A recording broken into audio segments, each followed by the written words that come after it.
Regresamos a Sin Filtro, gracias por su sintonía. Hablábamos en los bloques anteriores sobre el nombramiento del ministro de la Defensa, del general Ralda. Ahora hablamos de los nombramientos que no se dan. Ya llevamos casi 2 semanas. Las destituciones que no las se dan. destituciones. Eso es lo primero que tiene que pasar y después ya... Y bueno, que acepten esas cartas de renuncias y luego ver quiénes son estos nuevos ministros. Cosa que no ha pasado, el Ejecutivo ha sido hermético en cuanto a esa información, si se aceptan las renuncias de estos ministros. Se sabe en corrillos de Palacio que ha existido un intento por convencer a alguno de ellos para que se queden. ¿Cómo queda el Ejecutivo con estas renuncias en conjunto? ¿Cómo queda la presidencia de Jimmy Morales al no dar información sobre si acepta o no estas renuncias y si tiene relevos, o es que no hay alguien que en este momento se ofrezca para ocupar esos ministerios? Daniel. Es que deja, claro, lo que te está hablando eso es que, bueno, hay varios escenarios, varias posibilidades. Uno, hay un acuerdo tácito de, mira, hicimos un gesto para separarnos, sobre todo ministros que están muy cerca de la embajada, que están muy cerca de Estados Unidos, pero vamos a mantener cierto grado de gobernabilidad. Y hay un acuerdo tácito en ese sentido, o directamente ya hay... Pero un acuerdo tácito significa que no se van a ir de pues los sí, ministerios. que van a aguantar un tiempo, una especie de periodo de transición mientras se calman las cosas, que si lo vemos se han calmado bastante desde la perspectiva del Ejecutivo, se han ¿cómo dijeron ustedes el otro día? Calma de... La paz chicha, que le dicen. ¿Cómo dicen? Paz chicha. Esa, la paz chicha. Esa guerra de baja intensidad. Esa calma, digamos, que queda después de una tempestad. Y a lo mejor está ese acuerdo tácito, pero yo me inclino más por un segundo escenario, una segunda hipótesis, y es realmente no hay unos cuadros que puedan operar tan complejos ministerios, que uno, tengan aprobación de las fuerzas de las que tienen que buscar aprobación, y dos, que tengan la capacidad técnica de hacerlo, y obviamente la voluntad. O sea, pongamos un ejemplo que es el Ministerio de Finanzas. Ministerio de Finanzas no hay más que unos puñado de decenas, como mucho 100 personas en Guatemala, que tengan la capacidad técnica de dirigirlo. O sea, y digo la capacidad con garantías, me refiero, que lo hagan bien. Porque es un ministerio complejo. Pónganle unos cuantos cientos de personas, si queremos. Muy técnico. No es algo que tengas una amplia cantidad de gente para hacerlo. ¿Quién de esos cientos, poquitos cientos, que pueden hacerlo, está dispuesto a hacerlo en estas circunstancias con este gobierno? Ahí se te reduce la lista. De esos Muchísimo. Técnicos, de esos conocedores. Bueno, ahora, esos que de alguien que no tenga la experiencia y quiera llegar. El problema no es solo técnico, es que el ministro de Finanzas tiene que combinar la capacidad técnica con la capacidad de operar políticamente. Tiene que ser es un puesto muy importante, es un puesto muy serio, sólido. Porque, por ejemplo, tienes que ver el tema del presupuesto ahora. De entrada, ¿quién se va a tirar a ese camote, como dicen por aquí? O sea, ¿quién va a agarrar esa papa caliente? Es difícil. Irlo a negociar con los 107, ¿eh? ¿Y quién no? O sea, ¿quién va a agarrar? O sea, y estamos hablando del liderazgo de este presidente. O sea, ¿quién, de verdad, si te llega Jimmy Morales y te dice, acompáñame, ¿tú ves una buena perspectiva de esa experiencia? En este momento, yo creo que no. Lo que ves es un presidente débil, solo o más bien mal acompañado, muy mal acompañado desde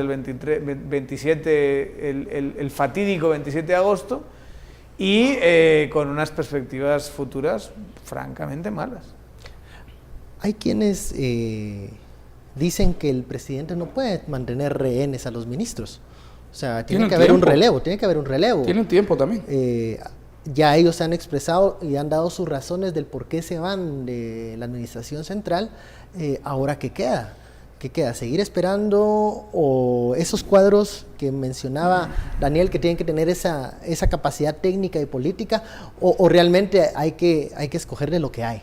Son 3 ministerios que son fundamentales, ¿verdad? Y ya vimos los errores que se puede caer cuando se toma una decisión bastante, no sé, arrebatada. El caso del Ministerio de Relaciones Exteriores, por ejemplo, que en mi opinión no fue una decisión correcta.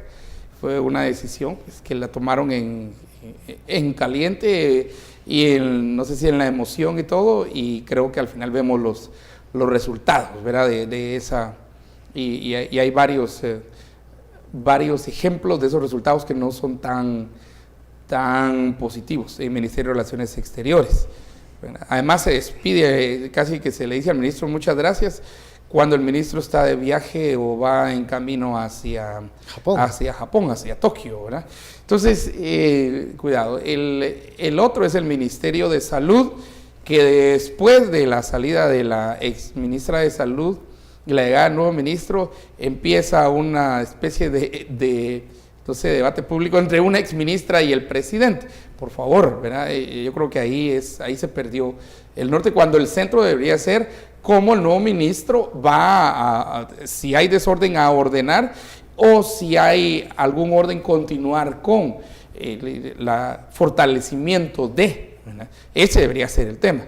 Pero cuando tenés tres ministros que dicen nos vamos y todavía no está seguro si se van o no se van, y es ministro de Gobernación, imagínate, ministro de Gobernación, ministro de Finanzas, va, y digamos la ministra de Trabajo, y digo ministros todavía porque según entiendo siguen siendo ministros hasta hoy. Hasta que no hasta que les acepten su renuncia. Pero claro, la ejecución, la operatividad de esos ministerios se pasa a modo zombie, creo yo. Sí, están en un insomnio, no sé. No es ni pausa, es difícil que tú puedas. Es difícil porque tú tienes que proyectar tu acción a un horizonte temporal determinado. Y cuando estás pensando en, bueno, yo solo me aceptan la carta de renuncia y me voy, tu horizonte temporal es de un día, 2 días, una semana. Pero tú un ministerio lo tienes que gobernar y dirigir pensando en meses, años, ¿verdad? Y cuando los viceministros también salen. ¿Qué son los equipos? Que son los equipos que realmente hacen el trabajo. No estoy diciendo que los ministros no trabajan, solo estoy diciendo que un ministro puede ser ministro en la medida que tenga sus viceministros en acción, no sé, un viceministro en el Ministerio de Gobernación o en administrativo, uno de prevención del crimen, un viceministerio de seguridad. Entonces, ¿qué es lo que pasa? Y eso le manda un mensaje muy, muy negativo, por ejemplo, a la Policía Nacional Civil, que si es en el Ministerio de Gobernación. Eso le manda un mensaje, digamos, a la Dirección Técnica, a la DTP, el presupuesto, solo para poner un ejemplo, si es el Ministerio de Finanzas.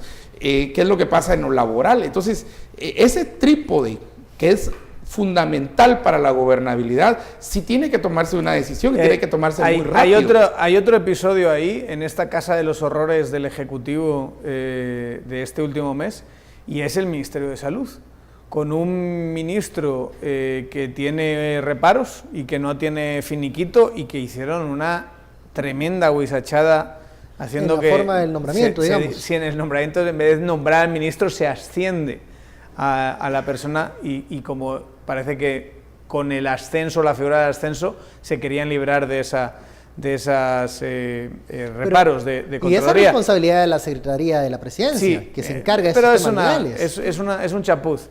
El punto es, casi todo lo que vaya a firmar ese ministro puede ser impugnado a su vez.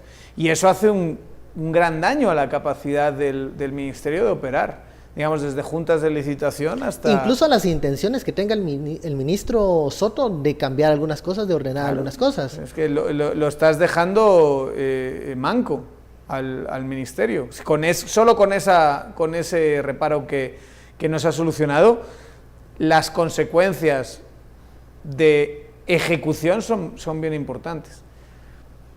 Se une a esto que estamos diciendo, porque son estos tres ministerios más los que se fueron. Y entonces aquí yo uno a lo que estás diciendo, un reto fundamental que precisamente, no sé si ayer o hoy, el periódico llevaba un artículo muy interesante y era un llamado, casi un grito a sacar a las mafias del Ministerio de Salud, que funcionan a partir de los permisos que le dan a los que quieran cotizar a menor precio y mejor calidad medicamentos. De hecho, este artículo es muy interesante porque hasta da los nombres de quién es la licenciada que da esos permisos. Y si esta es la mejor persona para dar esos permisos, o también esa oficina que da los permisos para medicamentos en Guatemala está cooptada precisamente por esas mafias. ¿Va a poder este ministro luchar contra esas mafias? Esa es la otra pregunta. Así si necesita ayuda para igual como tenemos la pregunta en el ejército de si va a poder el ministro luchar contra las mafias internas, principiando con narcotráfico, pero no es lo único. Y va a poder, digamos, el nuevo ministro de Trabajo empezar una lucha de seguimiento, por ejemplo, a lo que se había asignado al Ministerio de Trabajo, que era la reglamentación del convenio 169. Y así puede seguir uno con todos los retos, que se quede o venga nuevo. Ya entró al modo que me gustó mucho que dice, el modo zombie. Y no podemos estar en modo zombie. Dios guarde, el Estado no se puede caer en modo zombie. ¿Qué pasa si hay otro escenario en donde se afirma lo que dice Daniel? Es muy difícil encontrar a estas personas que tengan pues digamos, estas cualidades técnicas y políticas para manejar estos ministerios difíciles por las asignaciones que tienen.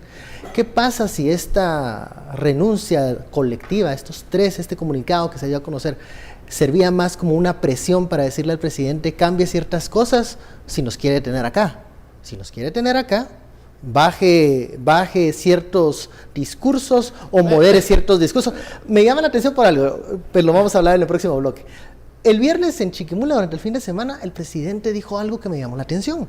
Él dijo que no había o no estaba buscando cambiar el mandato de la CICIG, contradiciendo el discurso que dio en la Asamblea de Naciones Unidas. El presidente o no se recuerda o está recapacitando. Hay presiones dentro de su equipo de trabajo que dicen, mira, nos quedamos contigo, pero si caminas por esta senda. ¿Qué está pasando? ¿Lo dijo solo por decir o hay algún cambio ya, como ustedes lo mencionaban? Mañana viene el embajador de Estados Unidos. Volvemos con ese tema luego de la pausa.